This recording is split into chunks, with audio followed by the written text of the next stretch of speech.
the citrus belt of Central Florida, where men and women work the land and live by the word. In a fundamentalist Bible camp, two men meet. One, Jim McCutcheon, is a rich man.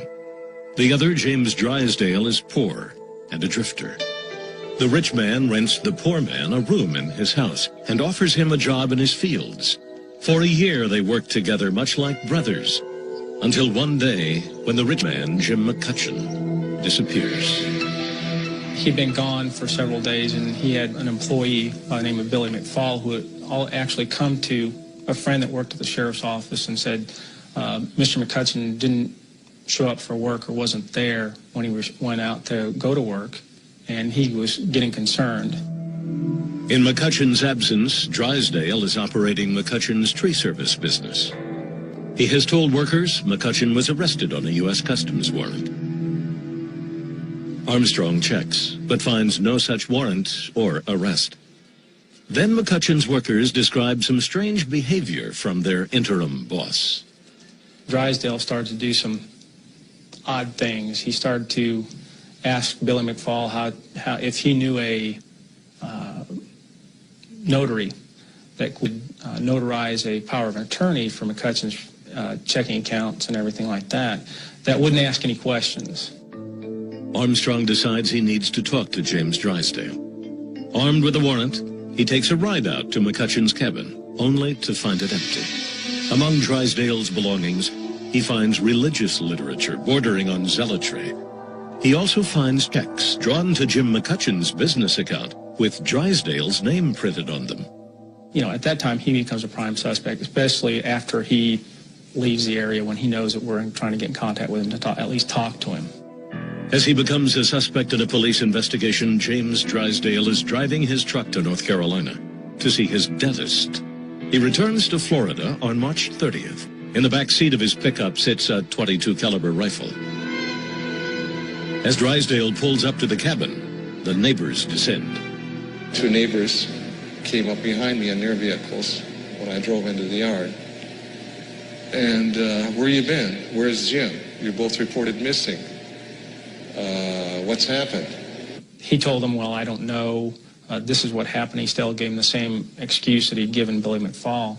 One of the last words that was said by one of them was the fact that we're going to go call the sheriff's office and tell and get him out here. I was unloading my truck as though I had nothing to worry about, but then I thought, oh, Lord, I got that .22 rifle underneath my seat of my vehicle. James Drysdale has reason to be worried. Convicted of attempted murder in 1971, he served 10 years in a North Carolina prison, one from which he escaped twice. With a .22 rifle in the back seat of his truck, the ex-con is immediately in violation of Florida law. The Brevard County Sheriff's Office, however, suspects him of much more. As neighbors call the police, James Drysdale walks into McCutcheon's house and keeps going right out the back door. I grabbed my Bible and a little plastic briefcase and some records and took off across the orchard. 10 minutes later, Scott Armstrong pulls up to the McCutcheon property. Drysdale is already gone. We search that area and do an external search of the neighborhood, but we don't turn anything up. I spent 8 nights. Of 8 nights, I spent 7 on the ground. And me on foot. They had helicopters in the daytime. They had all kinds of people out looking for me. And they couldn't find me. On the 9th day, Jim Drysdale emerges from the Florida groves. He makes his way to the highway, where he catches a ride and slips into the wind. And the investigation into Jim McCutcheon's disappearance goes cold.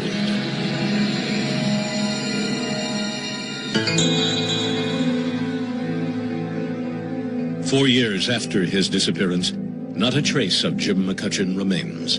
Authorities hold out little hope that the 64-year-old might still be alive. One of the things I like to do on any cold case is go back to the crime scene. In June of 1998, cold case detective Gary Harold takes up the case.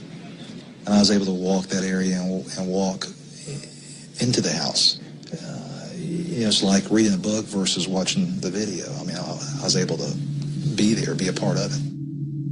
McCutcheon's roommate James Drysdale remains at the center of the disappearance. Brevard County detectives have scoured the country for him. Much of the legwork done with financial records and computers. In 4 years, James Drysdale has not written a check, used a credit card, or opened a bank account. Gary Harrell decides to fine-tune the effort. He reaches out to a source inside the Social Security Department and asks her to review filed claims. Files not typically accessed in a financial records search. It was like magic. Bingo, it was there, popped right up. And again, prior to this, there was never anything. Just 2 months prior to Harrell's search, Drysdale had made his first and only Social Security claim. The return address on the claim takes cold case detectives deep into the mountains of Tennessee.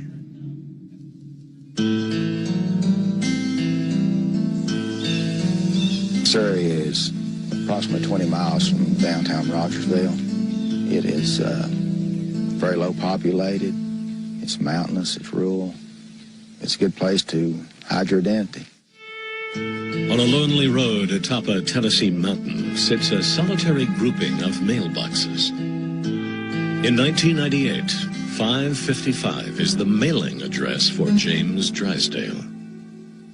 They lived without electricity, lived without running water, no telephone. They lived off the land. Set back more than a half mile from mailbox is a shack. For the past 4 years, Drysdale has called it home.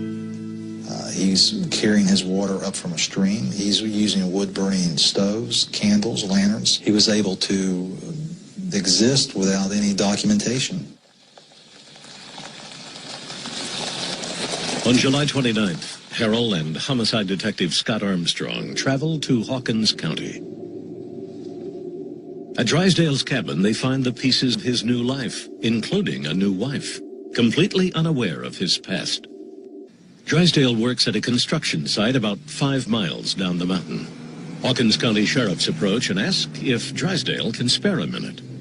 There was some people over on the job site earlier that morning that had white shirts and ties on, and I guess they were engineers or something to do with the construction. So when these 3 well-dressed men come by, I had no way in the world that I suspect them cops looking after me. It's not good for me. His reaction at first was like it wasn't a big deal until he understood that there were officers from Florida with us. And he kind of looked at me, and he had that quizzical look on his face, and I said, my name's Scott Armstrong. I'm from the Brevard County Sheriff's Office in Florida, and I've been wanting to talk to you. And he had that look of shock on his face, like that was the last thing he expected. I said, oh. And you could tell that the color was draining from his face, and he kind of went limp. Drysdale offers nothing about the disappearance of James McCutcheon. Gary Harrell informs the suspect they are going to drive him back to Florida. There, Drysdale will be arraigned on a weapons charge, stemming from the .22 rifle found in his truck 4 years earlier. On the ride back, Harrell also plans to have a chat with his suspect. We've got a long drive back to Florida, and I think that's going to work in our favor. And I was looking forward to that drive and spending time and breaking the barriers. And I was very confident. Let's get him in the car, drive him, and that's the best case scenario for us. When we return, the long drive to Florida and how a pack of Fig Newtons helps cold case detectives break the case.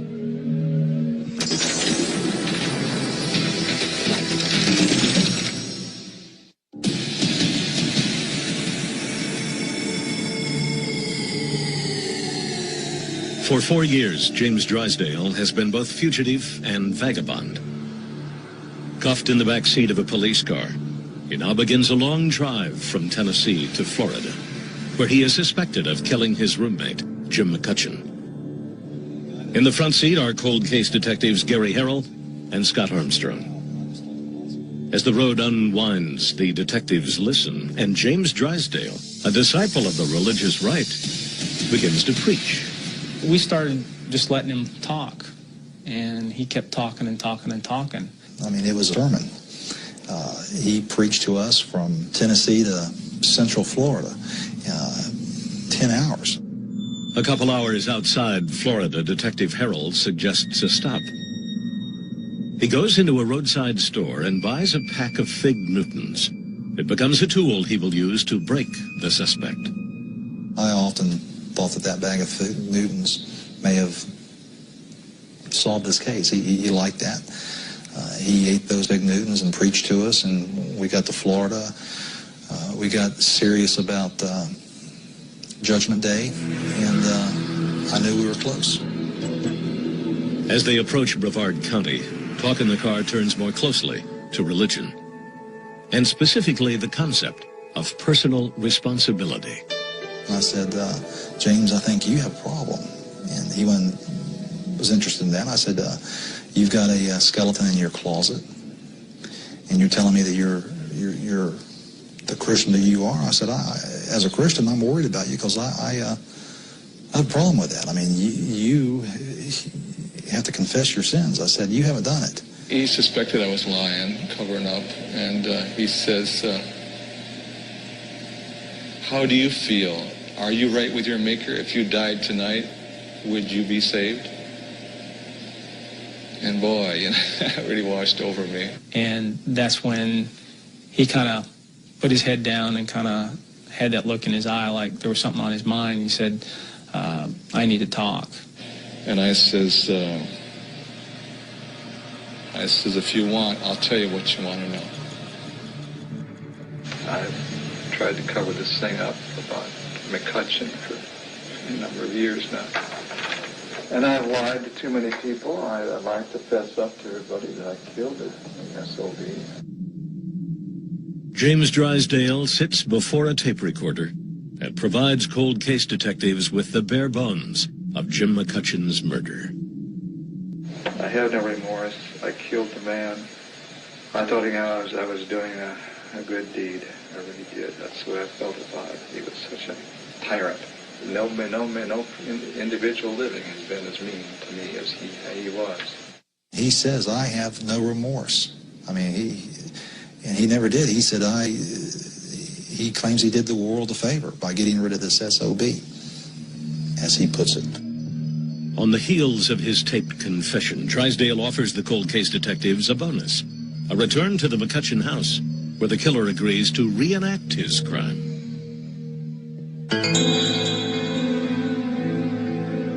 This is where Jim Drysdale lived with Mr. McCutcheon, and Jim's going to walk us through what occurred on the morning of March 14th, 1994, in the very early morning hours prior to daylight. So Jim, why don't you start this what happened? What he did was he reacted and showed us where the position where he was and the angle at what he felt it was and everything like that. And I'll stand here, Jim, and just go ahead. I'll pretend I'm Mr. McCutcheon. Go ahead and do what you did. I had a .22 rifle, and I took it and leveled it over there. And Point to where the bullet struck him. between the ears with a wire. As Drysdale reenacts the crime, he also tells cold case detectives why he killed his roommate. It started with an argument over a broken answering machine. The morning in question was on a Monday morning. The previous day on Sunday, he had accused me of messing up his answering machine by stopping it. And he'd had a good answering machine, but things wear out, you know, it was old. He bought it just a cheap piece of junk, and everything happened to it was always my fault. In the small hours of the morning on March 14th, 1994, the argument over the machine began anew. And he came in 4:30 in the morning and woke me up, and I slept with a piece of rebar under my pillow. And I had a .22 rifle standing against the wall behind an old church organ. Drysdale claims he was afraid Jim McCutcheon might kill him. When McCutcheon turned his back to check the answering machine, James Drysdale got out of bed, found his rifle, and fired. I went over and looked at him naturally. I didn't know whether I'd killed him or not. And he never flinched. Stone dead from the beginning. Shot him through the middle of the head. In its details, Drysdale's confession is both specific and convincing. But it is only a start. Cold case detectives still need to find a body to verify their suspect is telling the truth. For that part of the story, Drysdale walks detectives into the orange groves behind McCutcheon's cabin. And it is here that a simple confession takes a wrong turn. This is the back side of the house, Jim, and that's the brought him out that door. So you drug him out this way. In the first few hours of evening, James Drysdale walks cold case detectives through the orange groves once owned by his roommate, Jim McCutcheon. Drysdale has just confessed to killing McCutcheon. Now he's going to lead them to the body. This you got, this was a road back then? He said he recalled burying James McCutcheon near 2 young trees. Go ahead and show us the direction. 4.5 years, I'd forgotten exactly the location, but they were digging the wrong place, and they kept digging toward the house, figuring I wouldn't drag him very far. But the furthest part that they dug is where I actually buried him, and it was quite a ways away from the house. Using heavy equipment, a forensic team digs for 3 days. On August 4th, 1998, they unearth a skull. Oh, this is great. I can't believe it's in one piece.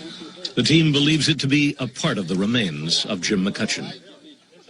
An examination of it confirms their suspicions. Inside the eye socket, they find a sclero buckle, a device implanted during eye surgery, and a procedure McCutcheon had undergone just prior to death. Knowing that he had a sclero buckle implanted, we recovered the sclero buckle. We knew that he had dentures and that a tooth was missing from the top plate near the front, and we recovered that. Errol is confident that these are the bones of Jim McCutcheon. As he examines the remains further, however, problems develop. Specifically with the skull, which shows no evidence of a bullet hole. The way that Drysdale confessed, he said he fired 2 rounds. There should be 2 bullet holes in James McCutcheon. We couldn't find any bullet holes. McCutcheon's remains appear to cast doubt on his roommate's confession and leaves cold case detectives with a question. Can a man be shot in the head without suffering a hole in his skull? Science provides police with the answer. What we're looking at is the base of a skull and the first 2 cervical vertebrae. Dr. Anthony Falsetti is director of the Human Identification Lab at the University of Florida. Cold case detectives send the remains here to determine the cause of death, and specifically, if there is any evidence that Jim McCutcheon was shot in the head. Falsetti first x-rays the skull. What we noticed was that there was a greenish stain near the foramen magnum of the skull. That's in the back of the skull where the spinal column meets essentially the base of the skull. The greenish stain is indicative of a contamination of the bone by a foreign object, most likely microscopic tracings of copper from a bullet. Falsetti then focuses on the vertebrae just below the skull. And these 2 vertebrae were fractured. And when we reconstructed them and then did the radiography, that's when we noticed the radio-opaque material in the skull. That opaque material is copper from a bullet. There is no hole in McCutcheon's skull because he was shot not in the head, but in the neck. Falsetti presents cold case detectives with his findings. Told him that this individual had suffered a gunshot wound sometime at or around the time of death, a perimortem gunshot wound, and they were pretty pleased with that because I guess that matched up the story that they were looking for. The lab work reconciles Drysdale's confession with the physical evidence, and the last mark is made in the case against him. On September 15th, 1998, James Drysdale is sentenced to natural life for the murder of Jim McCutcheon.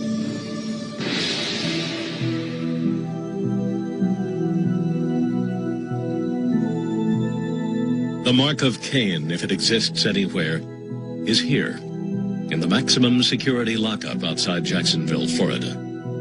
Here, James Drysdale does his time and reads his scripture. By his own words, the convicted is wedded to the Bible. By his own action, he seems destined to suffer the fate set forth in a final passage. Proverb 15, verse 27. He that is greedy of gain troubleth his own house.